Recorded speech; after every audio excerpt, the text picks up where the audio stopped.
en el estudio de Eduardo, con Eduardo Ruiz Gili. Hola, ¿qué tal? Muy buenas noches, ¿cómo están? Yo soy Eduardo Ruiz Gili y esto es Grupo Fórmula, radio, televisión, internet y redes sociales desde la Ciudad de México. Bienvenidos a mi estudio. Hace unos días entrevisté a la autora de un artículo muy interesante y que me permitió aprender mucho sobre el tema del libro de texto que aparece en el número actual de la revista, excelente revista, Relatos e Historias en México. El proyecto más ambicioso de la revolución, el libro de texto gratuito. Se puede estar de acuerdo o no si es el proyecto más ambicioso de la revolución mexicana, pero esa es la opinión de la historiadora Berta Hernández, que me acompaña esta noche. ¿Cómo estás, Berta? Muy bien, Eduardo, y bien contenta de venir aquí con tu público. A ver, ¿por qué para ti es el proyecto más ambicioso de la revolución? Alguien diría que podría ser el Seguro Social, que da salud. Alguien podría decir que son las escuelas, nada más construirlas y tener maestros. Claro, mira, lo que pasa es que en el caso del libro de texto gratuito, es un programa que en general ha sido bastante uniforme. El IMSS tiene, sabemos, sus altas y sus bajas. Generalmente son bajas, el servicio es pésimo, Eso siempre es lo ha malo, sido. Eso es lo malo. La construcción de escuelas fue una cosa muy ambiciosa, en alguna época fue muy buena y de repente entró en un marasmo terrible. Y hay escuelas hoy que son chiqueros, No, no y tienen nadie se agua, daba no tienen cuenta. luz. Sí se daban cuenta, sí sean tarugos, yo creo, la verdad. Yo Porque estoy de acuerdo tú contigo. ibas a lugares y decías, esta es la escuela, no puede ser, o bibliotecas públicas donde estaba cerrada por fuera con un candado y decías, ¿cuándo fue la última vez que abrió esta biblioteca pública? Y te decían, uy, hace meses que no viene el bibliotecario. Digo, Pero ¿sabes cuándo se dio cuenta todo el mundo? Cuando tembló en 2017 y se cayeron escuelas. Entonces, ¿qué es lo que yo me pasa? había dado cuenta antes, ¿eh? Claro. Perdona. Digo, Y lo el había- que va por una escuela dice, Y lo mira. había denunciado muchas veces y no pasó Claro. nada. Nada. Y todavía vamos a ver si No ha pasa pasado algo nada, con las escuelas, que todavía. es lo triste. Y en el caso del libro de texto, por lo menos lo que ha habido es el empeño de no poner en riesgo esta política pública conforme a quién va o quién viene, de qué color es el gobierno que está en turno, el gobierno federal, o si hay crisis o no hay crisis, o si hay dinero o si no hay dinero. Ni en las crisis más feas hemos dejado de tener dinero para hacer los libros. Y yo creo que esto es un esfuerzo que, independientemente del perfil ideológico y partidista del gobierno que sea, es algo que hay que reconocer. ¿Por qué? Porque está bien hecho, de origen está bien pensado y después ha ido cambiando conforme el país cambia, se ha ido haciendo más incluyente o se ha diversificado, por lo tanto cuesta más conforme el país cambia o se diversifica. En 1960, cuando se producen los primeros libros, ni en sueños libros en lenguas indígenas, ni en sueños libros en braille, ni en sueños niños con debilidad visual. Ni en sueños libros por materia, porque Sí, eran para primaria fundamentalmente, ¿no? eran esencialmente para primaria, pero incluso el primer año nada más hay libros hasta cuarto año, porque no había tiempo, porque la logística era complicada y porque no había originales contenidos para los libros de sexto. Empezó a haber libros de quinto y de sexto hasta el verano de 1961. ¿Quién escribe o quién ha escrito los libros de texto? Bueno. Porque es una de las grandes interrogantes, ¿no? Que la gente se hace o la gente no se hace. ¿Quiénes son los autores de los libros de texto? ¿Cómo son seleccionados? ¿Es una meritocracia o es porque son cuates del secretario? ¿Cuál es el criterio para seleccionar a los expertos que escriben para estos libros? Mira, originalmente fue un asunto muy accidentado. El proyecto original con el que nace la Comisión de Libros de Texto hablaba de convocar a concursos, pero crear todo este andamiaje implicaba enfrentarse a una industria editorial. Y eso generó un problema muy denso. ¿Por qué? Pero ¿por qué si la industria editorial de México nunca ha sido un factor realmente? Ha habido gran industria editorial en Argentina en una época, en Colombia. La de México siempre ha sido raquítica. Pues con todo y lo raquítica era su pedacito suyo de ellos, y cómo crees que el gobierno lo iba a poner en riesgo. Este es un pleito que es anterior al nacimiento del libro de texto, que es en el gobierno de Adolfo López Mateos. En el gobierno anterior, con Ruiz Cortines, ya había un pleito muy fuerte entre editoras, productoras de libros de texto y el gobierno federal, por dos razones. Primera, porque realmente sí había un cierto catálogo de libros más o menos convencionales, pero el mercado editorial... Yo no estudié con libros de texto gratuitos, te lo puedo decir, claro. y nunca me di cuenta que me faltara un libro. Pues no, porque en general se vendían, pero había de muchos precios, de muchos tipos. Pero fíjate lo que pasaba. En ese catálogo, digamos, de la época de Ruiz Cortines, también venían como rémoras, como lastres, libros, imagínate, desde los tiempos de la educación socialista. Se seguían vendiendo. Son libros que le debíamos al gran Lázaro Cárdenas, que era un comunista disfrazado, porque no que se pudo declarar abiertamente porque tenemos a los gringos encima, ¿no? Claro. Entonces los sectores muy conservadores traían pleito desde la época de Miguel Alemán diciendo que por qué seguían produciéndose y vendiéndose esos libros. Entonces, estaba este pleito, digamos, más bien ideológico. Los viejos autores de libros de texto del siglo XIX hacían su libro y luego se dedicaban a cortejar por carta a los gobernadores para explicarles que su libro era el mero bueno para aprender historia o geografía o lo que sea, porque si el gobernador decía, bueno, la hacían, sí, porque les compraban entera la edición. Conforme vamos avanzando... ¿Cómo suena tan parecido? ¿Verdad que sí? Ahora parece que estás hablando de obra pública hoy en día, ¿no? Es que hazte cuenta. Sí. Y llegamos al siglo XX y empieza a haber un mercado editorial todavía muy incipiente, sobre todo con editoriales extranjeras y unas pocas mexicanas. Hay Qué tristeza lo que estás diciendo. La primera imprenta en la América continental fue en México. En México existía una industria editorial antes de que se fundara Estados Unidos, en la Nueva España.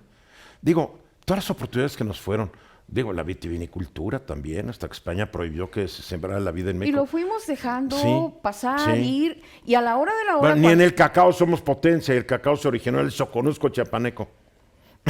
Y vas y compras un riquísimo chocolate alemán o suizo. Que está hecho con cacao de Kenia o de Bolivia. O de Ecuador. O de Ecuador, cierto. Lo que son las cosas. Te gusta el chocolate, ¿verdad? Oh, pero bueno, aquí lo interesante es que desde el porfiriato se va haciendo este mercado. Y son editoriales que muchas veces aparecen en las bibliografías de los investigadores. Sí. Appleton, la librería de la viuda de Buré, en fin. Y algunas se agarran tanto a sus libros de texto, no nada más para educación básica, sino hasta para la preparatoria, que son los años 40, y en algunos estados de la República siguen vendiendo libros. Sí, o sea, es un descuido total. Una irresponsabilidad de la autoridad educativa. Cuando llega la época del libro de texto, lo que hay es un mercado chiquito, si quieres, pero muy consistente de gente que vive de producir libros de texto. Sí, es el negocio, es libro de texto, realmente no son promotores del libro. Ni de la lectura. Ni de lectura. El libro son para traficantes de influencias para vender libros de texto. El que sea, mientras me compren 100,000 ejemplares. No importa. Porque además, al encargado de la compra le voy a dar su... Es muy probable. No, es súper probable. Ahora, por conocimiento te lo puedo en los decir. 50, en los 40, es que la SEP publicaba páginas enteras diciendo: los libros aprobados y recomendados por la SEP para este año son A, B, C, D, E, y para consulta A, B, C, D, E. Una pregunta, ¿quiénes eran los expertos que aprobaban y recomendaban los libros también? Ni siquiera hablamos propiamente de expertos, estamos hablando de funcionarios de la Secretaría de Educación Pública, lo que puede querer decir cualquier cosa, ¿no? O sea, no sabemos si tenían los méritos suficientes. Exactamente. Berta tiene 24 años de experiencia en el periodismo, comunicación social, investigación histórica y, para mí lo más importante, divulgación de la historia. ¿Por qué te dio por divulgar lo que es la historia de nuestro país? Bueno, es una consecuencia de un interés personal desde muy chica. Desde muy chica, cosas que son No sé, hay quien dice que vivir en esta ciudad, en la Ciudad de México, es rascarle tantito y aparece la historia. Ah, claro, Y yo soy niña definitivamente. que creció en el centro, cerca de iglesias virreinales. A mí me llevaban a jugar a la Ciudadela y mis En tíos lo me que era la decían, verdadera Ciudad de México. Claro. Todo lo demás ya son suburbios. La verdad, Pues sí. la verdad. Y yo veía la Ciudadela, yo todavía vi la Ciudadela antes de que la descafeinaran. ¿Qué quiero decir con eso? Antes de que le quitaran los tiros. Claro, porque estaba llena de tiros después de la escena trágica Claro. en 1913 cuando derrocan a Madero. Yo no sé, el afán, a veces dudo de la... No dudo, estoy convencido ¿Sensatez? que nuestros gobernantes no tienen el menor sentido de la estética. Hubo por ahí un jefe de gobierno de la Ciudad de México, hoy es presidente de la República, que mandó pintar, no te acuerdes, la piedra donde están asentadas las estatuas en el Paseo de la Reforma. Claro. Me mandaron pintar de azul y digo, no, la piedra no se pinta, Le raspas el pasado. ¿no? Entonces, bueno, esto de alguna manera influía en lo que yo veía. Y fue como siempre una afición natural. Hay quien dice que el periodismo de alguna manera es, sí, la información del presente, pero a la vuelta de medio siglo es la fuente de la historia. Sí, está haciendo crónica de lo que algún día, ojalá te lean y digan, pues este no se equivocó tanto, ¿no? Claro. Este hizo un buen análisis de lo que ocurrió después. O ves las cosas en los periódicos de hace 100 años, de hace 50, y te vas dando cuenta de por qué pasan las cosas como pasan hoy. O O te das cuándo cuenta- empezamos a equivocarnos. Sí, o te das cuenta que no ha pasado nada. Claro. También. O dices, creo que si volviéramos a publicar este artículo, pega ahorita, pero con una gran certeza. Yo tengo una copia de original de una primera plana del Excelsior Ándale. anunciando que habían matado a ese terrorista de la Tila del Sur que era Emiliano Zapata.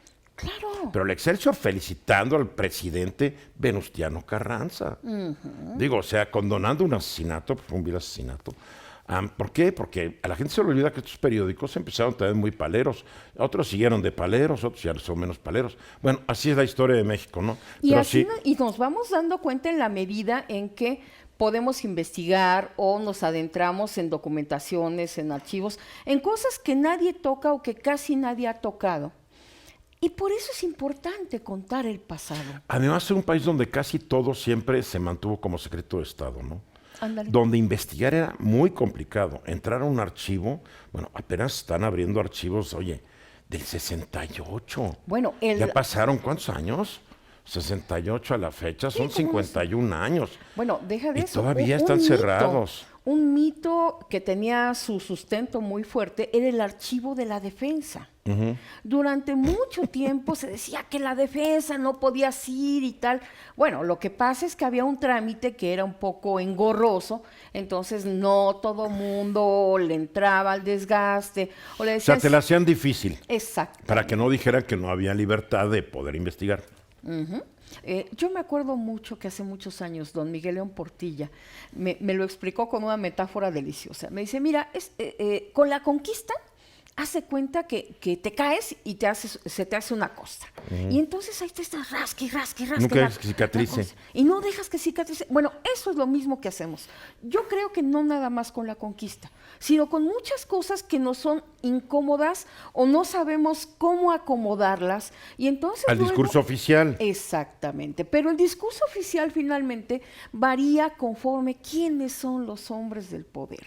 Varía más, varía menos. Hay gente que se va a fondo, hay gente que la discusión sobre la historia no es lo que le interesa mucho. En fin, cuando Vicente Fox gana las elecciones en 2000, esa misma tarde le estaban llamando por teléfono a un investigador importante que ya murió, don Álvaro Matute. Le estaban hablando de la tele para decirle, oiga, queremos saber qué va a pasar, si va a cambiar los libros de texto, qué historia vamos a aprender, es panista, tal. Y don Álvaro, que era un hombre muy sabio, les dice, denle chance a que llegue siquiera, ¿no? Bueno, es como lo que estamos viendo ahorita, ¿no? Claro. Se quiere reelegir López Obrador. ¿Por qué? Porque se aprueba en la Cámara de Diputados la consulta de revocación del mandato. O sea, es tal la presión que él tiene que decir que el lunes, o sea, pasado mañana, va a firmar un acuerdo para comprometerse a no buscar la reelección. Y la verdad es que yo digo, ¿y por qué no puede reelegirse un presidente de México? Porque seguimos pagando la historia del siglo XIX Seguimos con los traumas del siglo XIX, porque la mayoría de las democracias y también de los autoritarismos sí consideran la reelección. Claro. A ver, nos dice que tenemos el gran sistema electoral, que ya es imposible hacer fraudes. Bueno, que decidan los mexicanos si quieren reelegir a su presidente o no. Ya lo hacemos con los presidentes municipales, ¿no? Y legisladores. Hay que decir que sería una prueba verdaderamente del ácido para la democracia mexicana. Sí. Ahora, seguimos con estos complejos, perdón que interrumpa, del siglo XIX. Y regresando, somos producto de un violador y de una india violada. Cortés y la Malinche. Llevado a la lectura más radical Sí, del tema. que digo, Sí. oye, pero todos los defensores de esto, se apellidan Martínez, Pérez, Hernández, Ruiz, oye, no, seguimos negando nuestro propio origen como identidad de una nación nueva, mestiza. Pero ¿sabes cuál es el problema? No solo negarlo, el problema es que no lo resolvemos. Sí, seguimos con el mito. Resolvemos en el momento en que comprendemos. No comprendemos y nos seguimos dando cuerda y cuerda. Pero y comprender cuerda si y todo el cuerda. sistema y el aparato también educativo lo sigue promoviendo. De eso hablamos si quieres regresando. Claro que sí. A ver, regresemos al libro de texto. Claro. El libro de texto, yo estoy de acuerdo que tiene que haber libros para la gente. Y lo discutimos el otro día, ¿no? No estoy de acuerdo que sea obligatorio y no estoy de acuerdo que sea permanente. O sea, niño, hoy tienes tu libro, quédate con él. Porque somos un país muy pobre, ¿no? Y tal vez sea un libro un poco más de calidad para que aguante más los embates de un niño que durante un año lo va a usar, ¿no? Porque hay otros países ricos que les dan el libro y al fin del año el libro lo tiene que regresar. Claro. Y si el niño lo regresa mal, le cobran los papás. Porque cuando las cosas son gratis, No las valoramos no las lo valoras. suficiente. No las valoras. Y eso pasa mucho con el libro de texto Sí. gratuito. Se le dan a los niños y llega el fin de curso y hay montones, Tirados. pero no solo eso, de papás desesperados que andan diciendo, oigan, ¿qué hago con esto? Porque no los quiero tirar. Es decir, sí los quiere tirar, pero le da cosita tirarlos. Y lo que son las cosas de la vida, a la vuelta de 20 años, sus hijos andan como desesperados viendo a ver a quién le compran un libro porque es que mis papás me los Yo me tiraron. acuerdo de mi libro de texto. O sea, así es. Entonces, yo creo que deberían ser prestados durante el año lectivo. Y no creo en la obligatoriedad. ¿Por qué? Porque es tratar de imponer sobre todo un pueblo una ideología.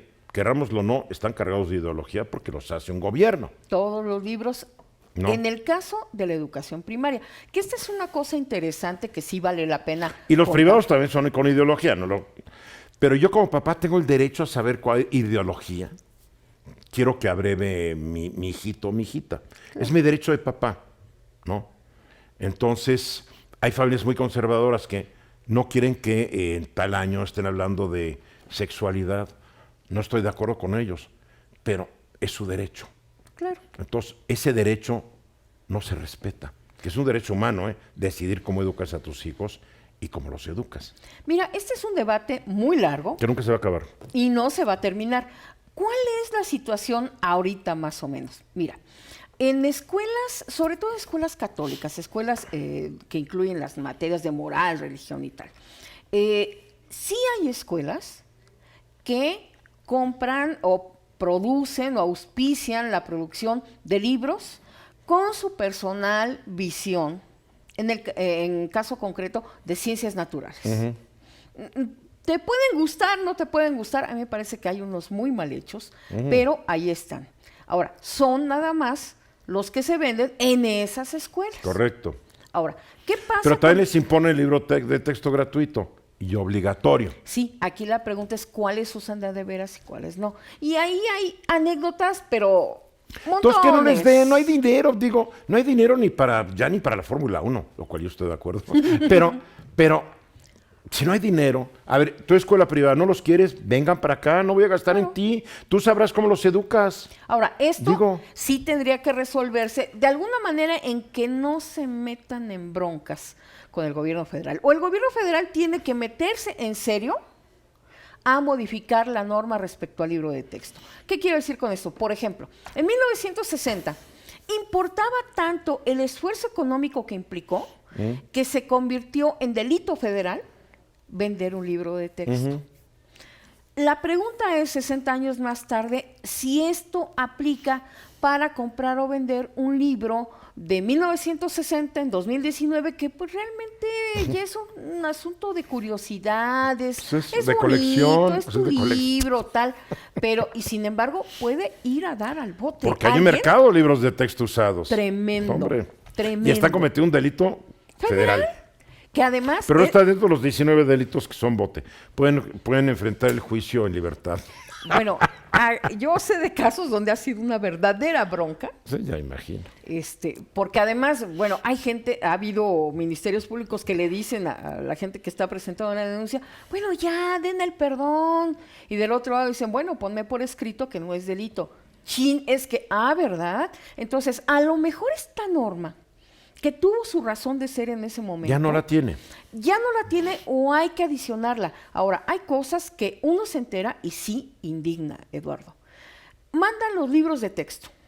Español, matemáticas, lecturas, Bueno, pero hay un libro que es diferente en formato, en tamaño. Una cosita que se hizo en los años 90 con el apoyo del Instituto de Investigaciones Históricas Jurídicas de la UNAM, que es Conoce Nuestra Constitución, un cuadernito donde está el contenido básico de la Constitución. Bueno, hay casos que muchas veces se reportan a la autoridad federal diciendo, estamos en Baja California y por este librito el director nos quiere cobrar 50 pesos. Bueno, la corrupción dentro del sistema educativo en México brutal. Es brutal porque es donde más dinero ha ido. Pero fíjate donde más de dinero lo que hay, se va a haber más agarran. cosas chuecas, claro. Fíjate de lo que se agarran de un si les cobran los cuadernito. uniformes, les cobran todo. Es más, imponen uniformes cuando no deberían imponer. El uniforme no es obligatorio. Pero el negocio, ¿cuál es? Les damos uniformes para que no tengan que gastar los papás en ropita. Y además, pues les damos un pequeño donativo a las escuelas pues, Sí. para que pongan vidrio. Sí, pero la parte fuerte es de quien hace su Hay agosto muchas tranzas en esto. A ver, ha habido muchas críticas, y tú estás más enterada que yo, sobre la ausencia de un capítulo importantísimo en lo que es la historia de nuestro país, que son los 300 años en que fuimos, no una colonia, sino un virreinato. Que 300 años se manejan muy, pues, ya los españoles nos conquistaron, pasaron 300 años y se fueron. ¿Es cierto? Y si es cierto, ¿por qué esta omisión que explican mucho nuestra identidad nacional? Bueno, mira, en ese tipo de afirmaciones, muchas veces lo que hay es un gran desconocimiento de lo que dicen los Por eso te lo libros de pregunto. texto. Mucha gente dice, es que no vende virreinato más que una pasadita. Perdón, es que no hay tiempo para más que una pasadita. Eso es lo triste y lo lamentable. Pero después le dan muchísimo a la revolución, le dan muchísimo a la independencia. Digo, este país existe. Yo siempre he dicho que la nación mexicana Se empezó a forjar en esos siglos. se forja a partir de agosto de 1521. Cuando cae la Tenochtitlán, empieza a conformarse la nación mexicana. Y no solo eso, en esos 3 siglos, ¿cómo comemos? ¿Cómo nos vestimos? Todo viene de ahí. Todo viene de ahí. Pero Sor Juana es mexicana. Y Juan Ruiz de Alarcón es mexicano. No eran mexicanos, eran novohispanos. Claro. Y no sentían mexicanos, sentían súbditos de la metrópoli, ¿no? Entonces hay todas estas fallas. Yo entiendo que no da tiempo, pero tal vez habría que repartir los tiempos en 6 años de primaria, ¿no? ¿Sabes también cuál es el problema, Eduardo? Que en los últimos años, y no me refiero nada más al sexenio pasado, sino, digamos, por lo menos hace unos, ¿qué te gustan? 3, 4 sexenios. Que ya son 24 años. Hay énfasis en el aprendizaje de 2 cosas que tristemente no estamos bien, en español y en matemáticas.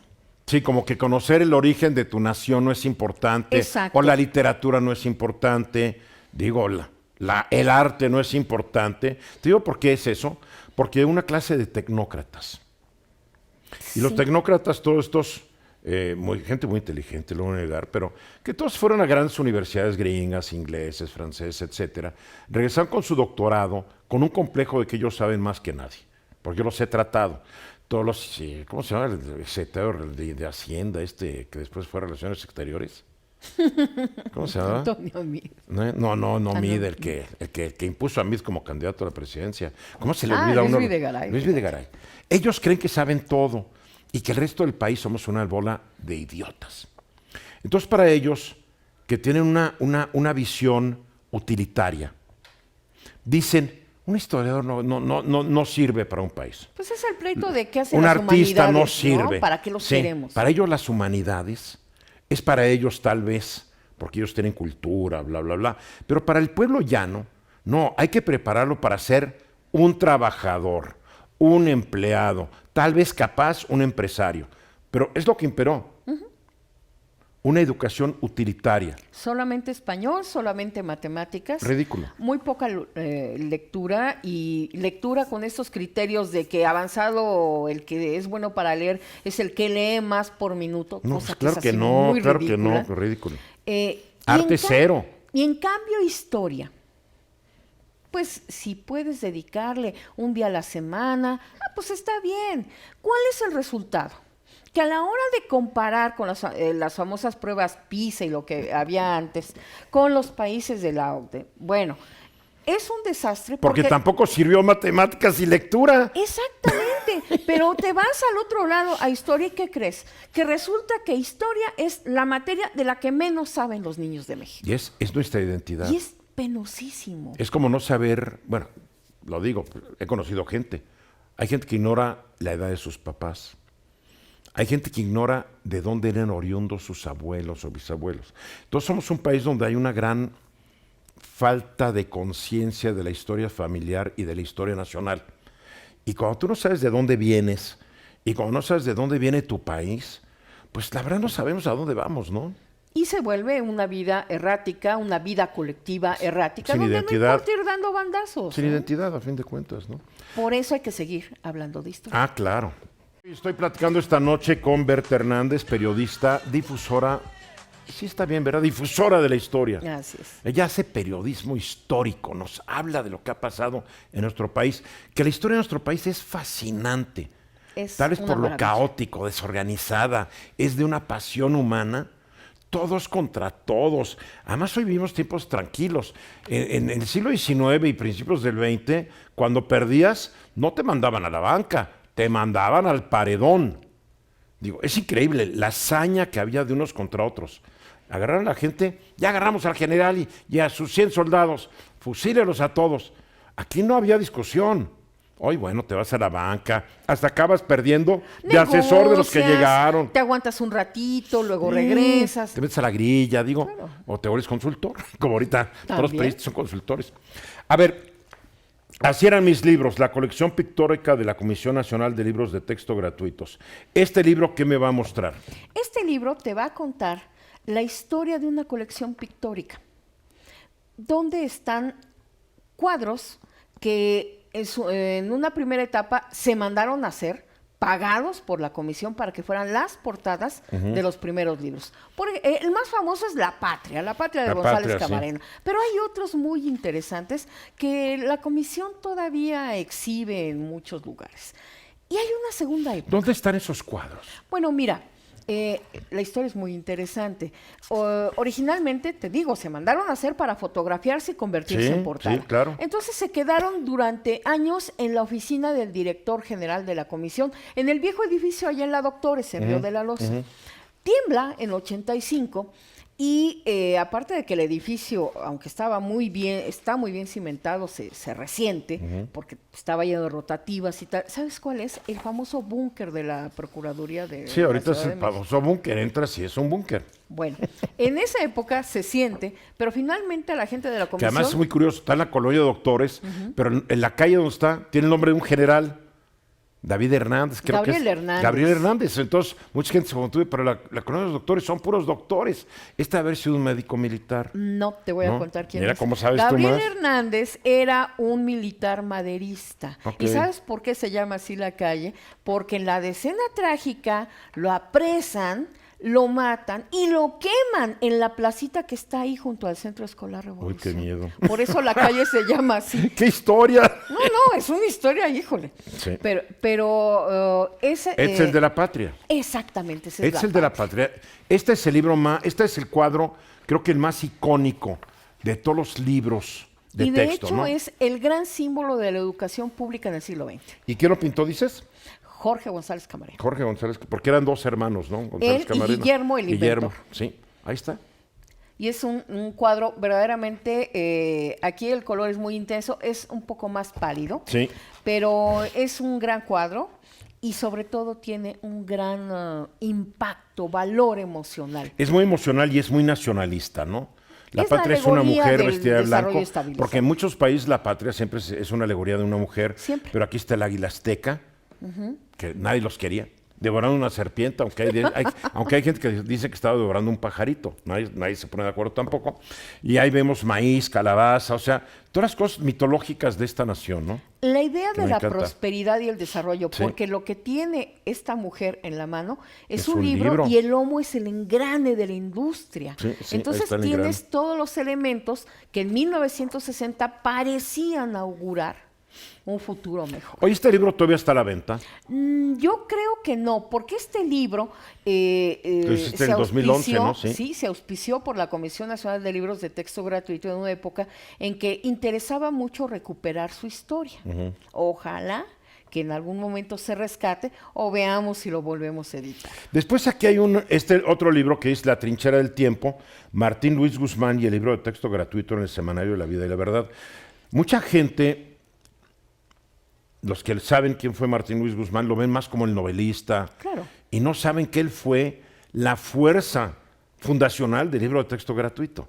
Es el hombre con mentalidad logística para decir, necesito tanto papel, Es impresionante. necesito tantas imprentas, necesito importar sulfitos para hacer un papel blanco y que se vea bien, necesito unas cartulinas importadas, necesito todo esto. Tan, tan. Increíble. O sea, y la gente se lo olvida, pero ¿cuántos libros de texto al año publicamos entre todos?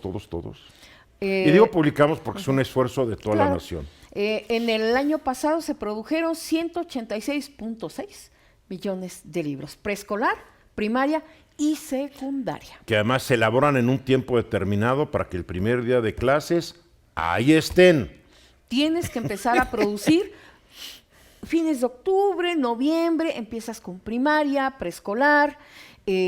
Siempre hay que esperar la instrucción de la Secretaría de Educación Pública para ver si se van a producir los libros de braille, que son muy poquitos, y los juegos de debilidad visual. Porque Que deberían ser más. Deberían ser más, pero es que eso depende de los reportes de las escuelas y de las zonas Que a escolares. veces no saben si el niño ve bien o no. Exactamente. Bueno, estás hablando, vamos a decir, 187 millones de libros. Sí. De una sola editorial, que es la Comisión Nacional de Libros de Texto. Es que Estoy ese hablando es- como ella es la compañía editorial. El estado editor entra para preescolar y primaria. Secundaria es diferente. Ah, mira. Secundaria lo que hace es poner en línea un catálogo de libros de secundaria. Ese catálogo se integra con todas las editoras que producen libros de secundaria y que proponen sus libros. Cuando la SEP evalúa esos libros y les da, ahora sí que palomita, entran a este catálogo en línea y los maestros pueden entrar a ese catálogo, echarles un ojo, ver los índices y decir, a ver, este me sirve para mi curso. Ah, bien. O sea que hay más independencia Hay en los de mucha secundaria. más independencia. Pero entonces, ¿cuántos hace solita la Comisión de Libros de Texto? No, la Comisión de Libros de Texto solamente produce primaria ¿Cuántos son? y produce, ¿qué te gusta? Máximo 15% de esos 187 millones. O sea, 20 millones de libros. Exactamente. Oye, pero ¿cuántas editoriales en el mundo producen en un año 20 millones de libros? Ah, bueno, esa es otra cosa. De Digo, todos modos, sigue siendo me un imagino una estado editorial editor allá en China muy o algo grande. así, ¿no? Pero es una acción logística impresionante. Sigue siéndolo. Porque además ya se repartió. Que además ese es esencialmente su chamba. Desde la época de López Portillo cambió el estatus y la comisión ya solo produce, es decir, produce, imprime y distribuye. La elaboración de contenidos ya es competencia de una dirección de la SEP, que es la dirección, ha cambiado de nombres en los últimos años, pero esencialmente es la Dirección General de Materiales Educativos. ¿Sigue escribiendo tu columna? Ah, claro que sí. Historia en vivo ahí en la crónica de hoy, ¿verdad? Todos los domingos. Todos los domingos. ¿Estás actuando, estás escribiendo algún libro en curso? ¿Hay algún libro en curso? Pues sí, traigo por ahí dos cosas. Una que es un poco la historia del siglo XX. Está Wow. basado en un trabajo que también es, los domingos es Historia en Vivo, los sábados estamos haciendo una serie que se llama El México que cambia, Eso en radio, ¿no? en Crónica. En Crónica también. O sea, también. sábado y domingo te busco en Crónica. Así es. Pero creo que está haciendo algo en radio, en Imer o algo, ¿no? Así es, en Ciudadana 660 tenemos desde hace 10 años Historia en Vivo, sábados de 10 a 11. Y te pones a platicar. Y me pongo a platicar. ¿Entrevista a historiadores o algo? Viene toda clase de gente, porque aquí hay algo muy importante. El gremio de los historiadores dice, es que nadie puede ser todólogo. Cierto, nadie es todólogo. Tiene que haber especialistas, Entonces claro. tiene que haber especialistas, pero también la historia es algo que nos importa tanto, Eduardo, que no puedes dedicarte a hablar de historia nada más con historiadores.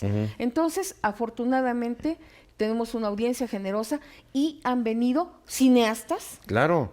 Han Porque a venido- partir de los 30 que empieza el cine, bueno, mucho antes, pero los 30 es cuando ya Tito Guízar y primer Charro Cantor y todo, ¿no? Y empieza el cine mexicano. Economistas.